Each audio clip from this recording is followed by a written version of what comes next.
Saudara Timnas Indonesia akan melawan Lebanon malam nanti. Bagaimana kita memanfaatkan laga FIFA Matchday ini sebelum berlaga di putaran keempat kualifikasi Piala Dunia? Berikut cuplikan perbincangan dengan analis sepak bola Muhammad Kustaini di program Kompas Malam. Jadi saya berharap dua-duanya nanti akan mendapatkan menit bermain yang cukup pada saat menghadapi Lebanon, sehingga pelatih bisa mendapatkan keyakinan siapa nanti di bulan depan Oktober yang akan menjadi pilihan sebagai target man atau pemain nomor 9.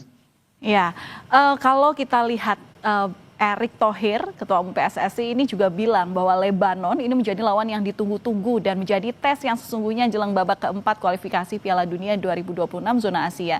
Bagaimana menurut Anda? Sebetulnya yang lebih saya tunggu itu sebetulnya Kuwait ya, yang sayangnya kemudian mengundurkan diri. Karena secara kualitas Kuwait itu sebenarnya lebih kuat ya. Tapi oke lah, Lebanon juga tim yang karakter mainnya kan agak-agak mirip dengan calon lawan kita, Arab Saudi dan juga Irak ya. Tapi secara kualitas permainan sebetulnya masih di bawah lah, bisa dibilang setengah kelas lah di bawah Irak, di bawah Arab Saudi.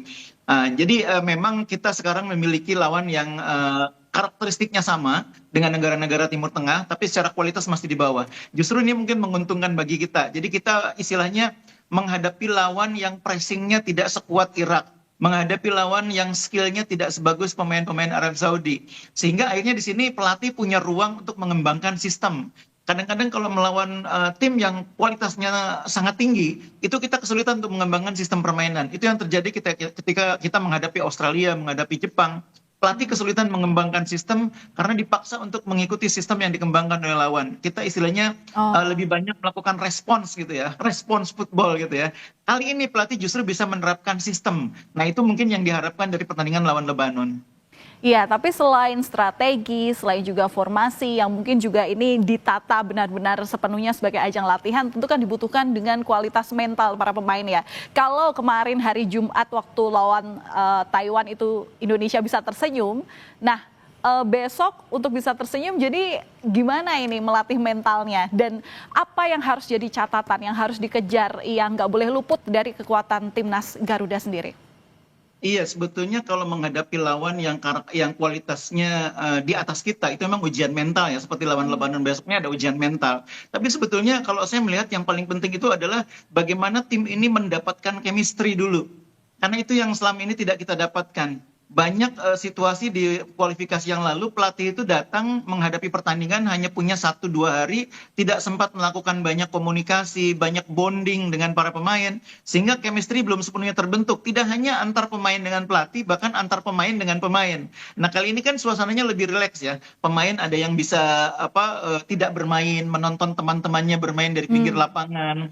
Pemain-pemain pelapis mendapat kesempatan untuk bermain ketika menghadapi Chinese Taipei kemarin. Itu kan sesuatu yang akan memudahkan untuk terciptanya chemistry di antara pemain. Sama-sama menonton, sama-sama menganalisis, sama-sama memberikan sama-sama menikmati pertandingan yang dimainkan oleh teman-temannya. Itu hal-hal yang memungkinkan terbentuknya chemistry. Dan itulah keuntungan uji coba kali ini ya. Pemain tidak terlalu terbebani dengan target-target, tidak terlalu terbebani dengan lawan yang berat, sehingga lebih bisa membangun bonding di antara mereka. Ya, tapi kalau melihat permainan besok yang misalnya bisa dikatakan ini adalah sebagai ajang latihan, persiapan diri begitu ya, untuk sambut ajang yang lebih serius lagi ke depannya. Apakah besok ini Patrick Kluivert akan memainkan keseluruhan pemain secara full tim gitu? Menurut saya dicadangkannya bahkan tidak dimainkan gitu ya beberapa pemain kunci seperti kita lihat kemarin tidak ada pemain seperti Jai Ijes, tidak ada pemain seperti Tom Hayek. Itu adalah gambaran pelatih melihat kualitas lawan memang di bawah gitu ya. Dan mereka disiapkan untuk menghadapi lawan yang lebih berat.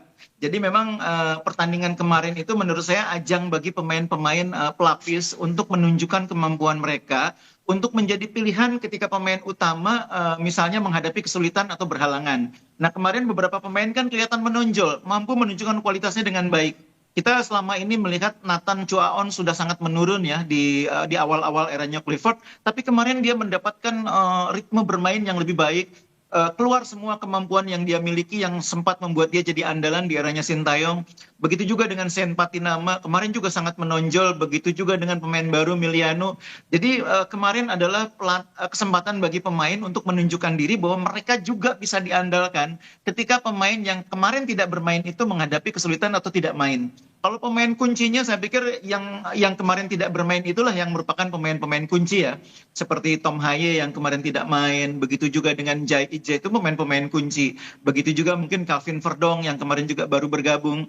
Itulah pemain-pemain yang saya pikir akan mendapatkan kesempatan untuk bermain menghadapi Lebanon sekaligus menguji sistem baru 4-2-3-1 yang kemarin secara skema sudah berhasil diterapkan. Tapi kan secara skema Oke. sudah berhasil diterapkan, ketika diubah susunan pemainnya, itu kan juga butuh waktu lagi untuk beradaptasi. Nah, besok kesempatannya.